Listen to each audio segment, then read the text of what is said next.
श्रोताओं, आज इस कार्यक्रम में हमारी मेहमान हैं स्त्री एवं प्रसूति रोग विशेषज्ञ डॉक्टर मंजू रावत। डॉक्टर मंजू रावत सामुदायिक स्वास्थ्य केंद्र रायपुर से हमारे बीच आई हैं और आज एक बहुत ही महत्वपूर्ण विषय पर हम आपसे चर्चा करेंगे। गर्भाशय ग्रीवा कैंसर यानी सर्विक्स का कैंसर, कारण, लक्षण और बचाव। डॉक्टर मंजू रावत, आपका बहुत बहुत स्वागत है आज के इस कार्यक्रम में। आपका बहुत बहुत धन्यवाद इस कार्यक्रम में मुझे बुलाने के लिए और इस महत्वपूर्ण एक जो विषय है सर्वाइकल कैंसर का, उस पर वार्तालाप करने के लिए मुझे अवसर प्राप्त हुआ। इसके लिए बहुत बहुत धन्यवाद। कैंसर का नाम लेकर ही एक भय का वातावरण व्याप्त हो जाता है, हर कोई डरता है कैंसर से। हम थोड़ा जानना चाहेंगे आपसे कि ये जो सर्विक्स है, शरीर में इसकी जो पोजीशन है वो कहाँ पर है और इसका जो कैंसर है वो अन्य कैंसर से किस प्रकार भिन्न है। ये जो सर्विक्स हम कहते हैं, गर्भाशय की जो ग्रीवा, तो ये गर्भाशय का लोअर मोस्ट पार्ट होता है, जहाँ से बच्चेदानी का मुंह एक तरह से कह सकते हैं। जो शुरुआत बच्चेदानी की जो होती है वो सर्विक्स से होती है और इसका कैंसर बाकी कैंसर से एकदम अलग इसलिए है क्योंकि हम इस कैंसर को पूरी तरह से एलिमिनेट कर सकते हैं और अपने आप को इससे 100% सुरक्षित कर सकते हैं अगर हम इसके उपाय को अपनाएं और अपने किसी गायनेकोलॉजिस्ट से कंसर्न करें। डॉक्टर मंजू रावत, महिलाओं में आमतौर पर किस आयु वर्ग में ये अधिकांश देखने को मिलता है? ये अधिकांश 35 साल से 65 साल की उम्र में पाया जाता है, परंतु इसकी जो शुरुआत होती है वो हमारे अर्ली एडोलेसेंट लाइफ से हो जाती है। आप कह सकते हैं कि 9 साल से शुरुआत हो जाती है क्योंकि ये मेन कारण इसका ह्यूमन पैपिलोमा वायरस इन्फेक्शन से होता है, जो कि हमें सेक्सुअल कांटेक्ट जो हमारा फर्स्ट होता है उसके बाद शुरुआत होती है और स्किन टू स्किन कांटेक्ट से भी हो सकता है। 90% 99% हम कह सकते हैं कि यही एक कारण होता है। जी, कारणों पर हम बात बाद में करेंगे, पहले हम लक्षण जान लेते हैं कि कैसे हम अंदेशा व्यक्त करें कि ये सर्विक्स का कैंसर है। इसके लक्षण सबसे पहले तो ये होता है कि जो मासिक धर्म हमारा है उसमें ब्लीडिंग बीच बीच में हो जाना, या फिर हम जो शारीरिक संबंध बना रहे हैं उसके बाद ब्लीडिंग हो जाना, बहुत ज़्यादा सफ़ेद पानी जाना, नीचे के पेट में दर्द होना, कमर दर्द होना, कमजोरी आना और मतलब बहुत थकान महसूस करना। परंतु यहाँ पे मैं ये कहना चाहूँगी कि ये लक्षण जब हमें आते हैं तो उससे 10-15 साल पहले इन लक्षणों के आने का शुरुआत हो चुका होता है। तो हमारा मोटिव ये रहता है कि ये लक्षण आए ना, उससे पहले हम प्री कैंसरस स्टेज जो होती है उस पे उसका बचाव करें। जी, जैसे कि आपने आरंभ में चर्चा की थी, तो हम जानना चाहेंगे कि जोखिम के कारक क्या हैं, रिस्क फैक्टर क्या है और कारण क्या है। इसका मुख्य कारण ये है कि हमारा बहुत कम उम्र आयु में सेक्सुअल रिलेशन बन जाना, एक से ज़्यादा पार्टनर्स के साथ संबंध बनाना और जल्दी शादी हो जाना, एक से ज़्यादा बहुत सारे बच्चे पैदा करना और पुअर हाइजीन, नॉर्मल जो रोज़ का जो साफ़ सफाई है उस पर ध्यान नहीं रखना, जो हमारे मेंस्ट्रुअल हाइजीन है वो प्रॉपर नहीं होना, हमारा जो पोषण है वो ठीक ना होना, हमारी इम्यूनिटी लो हो जाना और इवन जो हमारे पार्टनर हैं, सेक्सुअल पार्टनर किसी व्यक्ति का है उसके भी मल्टीपल पार्टनर्स होना, यानी असुरक्षित यौन संबंध। हाँ, असुरक्षित यौन संबंध। और एक रिस्क में वो भी महिलाएं आ जाती हैं जिनके पति की पहली पत्नी की मृत्यु कैंसर से हो चुकी हो, तो वो भी हाई रिस्क में आ जाते हैं ऐसी महिलाएं। क्या गर्भ निरोधक गोलियां भी इसका कारण हो सकती हैं? इसका कारण मतलब बहुत मामूली तौर पे कह सकते हैं, लेकिन बहुत जो लंबे समय तक 20-25 साल तक गर्भ निरोधक इस्तेमाल करेंगे तब कहीं बहुत मामूली तौर पे ऐसे चांसेस हो सकते हैं, परंतु गर्भ निरोधक गोलियों का इस्तेमाल करना बहुत सुरक्षित है। ये गर्भ निरोधक इस्तेमाल ना करें ये कहना तक गलत होगा। इससे लेकिन लंबे समय तक अगर हाँ, बहुत 20-25 साल से ज़्यादा अगर हम इस्तेमाल करते हैं, मतलब लाइफ लॉन्ग हम सिर्फ गर्भ निरोधक विधियाँ इस्तेमाल कर रहे हैं, बीच बीच में रुक रुक के नहीं खा रहे हैं, तो फिर हो सकता है। जी, लेकिन जो प्रमुख कारण आपने बताया कि यौन संचारित बीमारियां हैं वो हो सकती हैं। हाँ, तो ये आपने ह्यूमन पैपिलोमा वायरस की बात की, इसके बारे में थोड़ा बताएं। ह्यूमन पैपिलोमा वायरस कई तरह के हैं, कम से कम 100 तरह की प्रकार हैं इसके। कुछ हाई रिस्क होते हैं, कुछ लो रिस्क होते हैं। लो रिस्क में 6-11 ऐसे आते हैं जिससे हमारे शरीर में जैसे स्किन में कहीं पे वॉट्स हो जाना, मस्से हम कहते हैं जिनको, वो हो जाना। और लेकिन जो हाई रिस्क वाले होते हैं मेनली 16, 18, 32 ये वाली जो प्रजातियां हैं वो हमारे कैंसर के लिए कारण बनते हैं। जी, अब जांच की बात करेंगे कि एक स्त्री एवं प्रसूति रोग विशेषज्ञ के पास यदि कोई महिला आती है और ये संदिग्ध लक्षण है तो आप कौन सी जांच करवाते हैं? जब भी कोई महिला हमारे किसी लक्षण लेके आती है तो सबसे पहले तो हम एग्जामिनेशन, क्लिनिकल एग्जामिनेशन करते हैं। उसका पल्स स्पेकुलम करेंगे और अल्ट्रासाउंड कराएंगे, बाकी उसकी जनरल कंडीशंस के बारे में पता करेंगे, उसके बाद कहीं ट्रीटमेंट पे जाएंगे। जी, तो जो जांच है इसमें कौन सी प्रमुख जांच है? क्या इसमें रक्त की जांच भी होती है? इसमें रक्त की जांच बाद में होती है। सबसे पहले हम लोग इसमें टेस्ट करते हैं। जैसे कोई महिला हमारे पास लक्षण लेके आई कि हमें बहुत सफ़ेद पानी जा रहा है, तो ज़रूरी नहीं है कि वो कैंसर वाली स्टेज में हो, प्री कैंसरस में भी हो सकती है, या फिर और कोई गोनोरिया, ट्राइकोमोनाज, कोई एसटीडी भी हो सकती है। तो हम उसको सबसे पहले साइटोलॉजी टेस्ट करते हैं, VIA टेस्ट करते हैं। सर्विक्स का जांच करके देख के हम बता सकते हैं कि हाँ उसकी सर्विक्स हेल्दी है या नहीं है, उसमें कुछ ऐसे लक्षण लग रहे हैं कि ये प्री कैंसरस या कैंसर में हो सकता है। और साइटोलॉजी करते हैं, पैप टेस्ट करते हैं, लिक्विड बेस्ड साइटोलॉजी उसमें आती है। तो उसमें हम बच्चेदानी के मुंह से सिर्फ एक सैंपल लेके उसकी पैथोलॉजी जांच करवा देते हैं। इसमें थोड़ा सा कहीं हमें डाउट होता है तो फिर हम फर्दर कोल्पोस्कोपी करते हैं, और कोल्पोस्कोपी थोड़ा माइक्रोस्कोपिक एग्जामिनेशन टाइप का हो जाता है, वो थोड़ा स्पेशलाइज्ड जगह हमें भेजना पड़ता है उस मरीज को।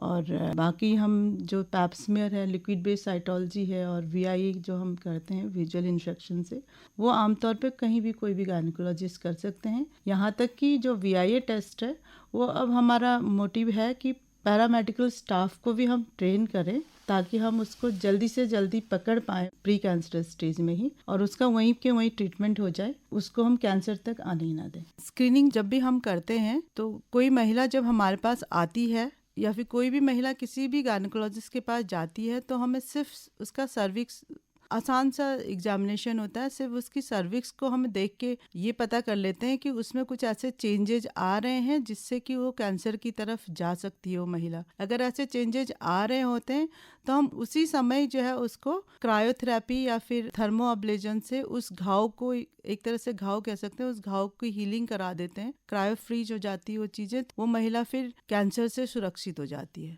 उसका इलाज वहीं पे होता है, बार बार महिला को आने की भी ज़रूरत नहीं है। इसलिए मेरी महिलाओं से अनुरोध रहेगा कि कभी भी इस तरह की जो एग्जामिनेशन है उसका मौका अगर कहीं उससे मिलता है तो प्लीज़ ज़रूर से करवाएं। तो ये जो जांचें हैं क्या सरकारी अस्पतालों में निःशुल्क होती हैं? हाँ, सरकारी अस्पतालों में आमतौर पर निःशुल्क है, और अभी बहुत ज़्यादा हम कर नहीं पा रहे हैं क्योंकि पब्लिक अवेयरनेस की बहुत ज़रूरत है।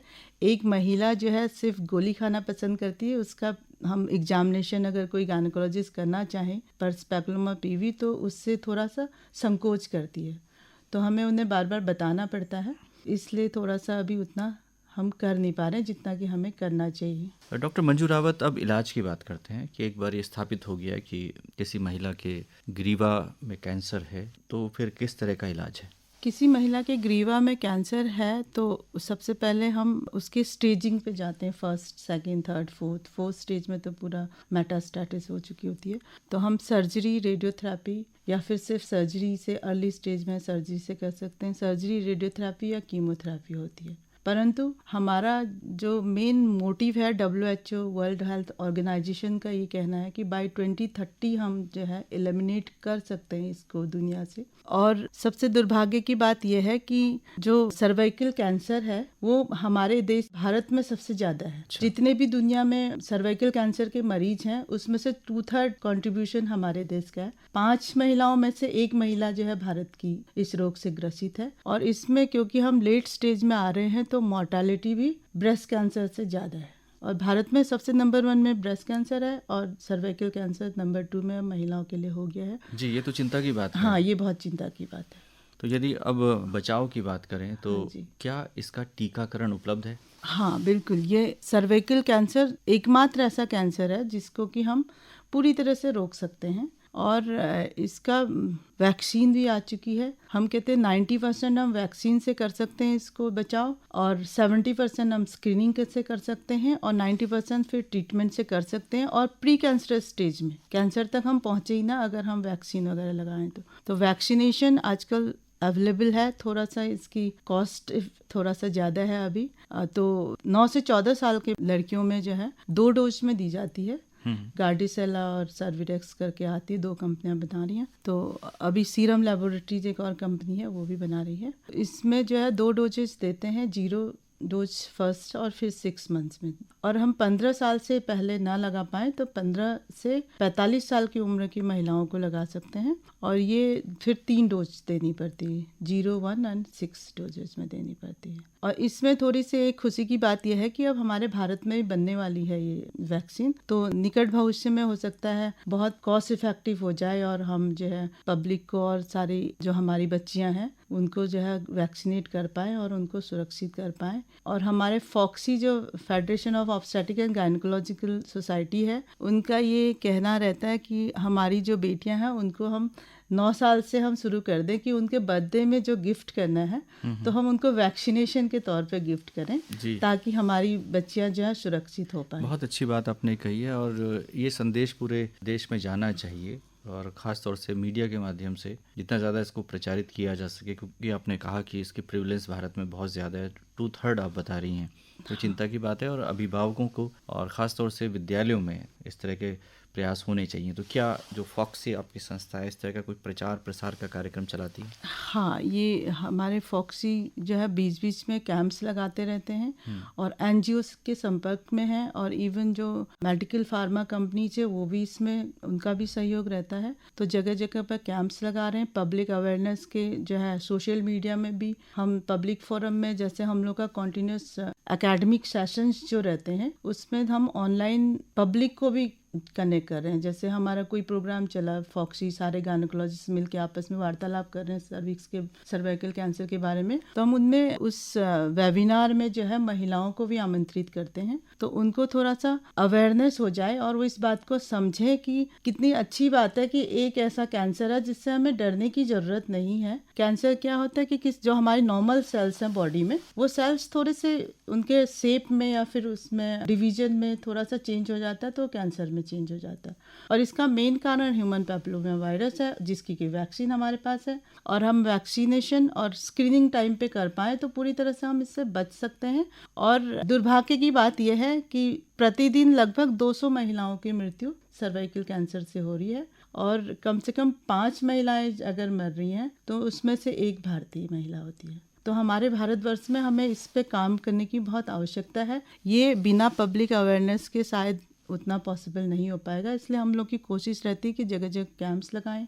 और जैसे आपका एक मुझे माध्यम मिला है, जो श्रोताओं से मेरा अनुरोध रहेगा कि वो इस बात को समझें और जहाँ भी वैक्सीनेशन के कैंप्स लगें या फिर पैप्समियर के भी कैंप्स हम लोग लगाते हैं टेस्ट करने के, तो वहाँ बढ़ चढ़ के हिस्सा लें और हमारे समाज को जो है कैंसर मुक्त बनाने के प्रति जो है कोशिश करें अपनी। बहुत अच्छा संदेश इस कार्यक्रम के माध्यम से डॉक्टर मंजू रावत आपने दिया कि ये एकमात्र ऐसा कैंसर है जिसकी रोकथाम पूरी तरह से हम कर सकते हैं। इसका टीकाकरण भी है और जैसे कि आपने एक बहुत ही पॉजिटिव बात कही कि भविष्य में जल्द ही इसको सरकारी टीकाकरण के कार्यक्रम में शामिल किया जा सकेगा, क्योंकि ये भारत में तैयार हो रहा है जो कॉस्ट इफेक्टिव होगा और एक आम व्यक्ति भी उसकी कॉस्ट को वहन कर सकता है। लेकिन अगर निजी क्षेत्रों में, निजी अस्पतालों में ये लगाया जा रहा है तो जो सक्षम हैं उनको ये टीका अवश्य लगवाना चाहिए। और आपने बहुत अच्छी बात की कि जन्मदिन के अवसर पर ये हम भेंट दे सकते हैं अपने बच्चियों को। अपने बच्चों को बिल्कुल। ये ज़्यादातर जो है पीडियाट्रिशियन जो हमारे बच्चे वाले डॉक्टर स्पेशलिस्ट रहते हैं उनके पास वैक्सीनेशन की जिम्मेदारी दी जाती है, तो उनके पास भी उपलब्ध है। अब हम लोग गायनेकोलॉजिस्ट भी इस वैक्सीन को रख रहे हैं, तो प्राइवेट जो संस्थाएं हैं वहाँ पर इजीली अवेलेबल है। बहुत कॉस्टली नहीं है, 2000 रुपए की एक सिंगल डोज वाली वायल अब आ गई है, तो उतना महंगा भी नहीं है। जो अफोर्ड कर सकते हैं प्लीज जरूर से करें और स्वास्थ्य से बढ़कर कुछ नहीं। क्योंकि हमारे यहाँ अभी हम बच्चियों को वैक्सीनेशन की बात कर रहे हैं, विदेशों में लड़कों को भी इवन वैक्सीनेट करने की जरूरत पड़ रही है, क्योंकि ह्यूमन पैपिलोमा वायरस जो है सिर्फ सर्वाइकल कैंसर ही नहीं करता है, साथ में penile cancer, vulval, vaginal, oral cancers तक भी करते हैं। और जो महिला को इन्फेक्शन आता है वो पुरुष से आ रहा है जब सेक्सुअल कांटेक्ट के माध्यम से, तो इसलिए पहले हमारा मोटिव है कि हम लड़कियों को वैक्सीनेट करें और जब ये अच्छे वास्ट स्केल में हो जाएगा तो हम लड़कों को भी वैक्सीनेशन की जरूरत मतलब कर पाएँ तो फिर बहुत ही अच्छी बात हो जाएगी, जैसा कि विदेशों में कई कई देशों में हो रहा है। तो डॉक्टर मंजू रावत, आज आप इस कार्यक्रम में आई और बहुत ही महत्वपूर्ण बातें आपने हमारे श्रोताओं के साथ साझा की। निश्चित तौर पर ये अभिभावकों की बहुत बड़ी भूमिका हो जाती है कि हम अपनी बच्चियों को इस कैंसर का टीकाकरण करवाकर उन्हें एक स्वस्थ जीवन दे सकते हैं। आप स्टूडियोज़ में आई, आपका बहुत बहुत आभार, बहुत बहुत धन्यवाद।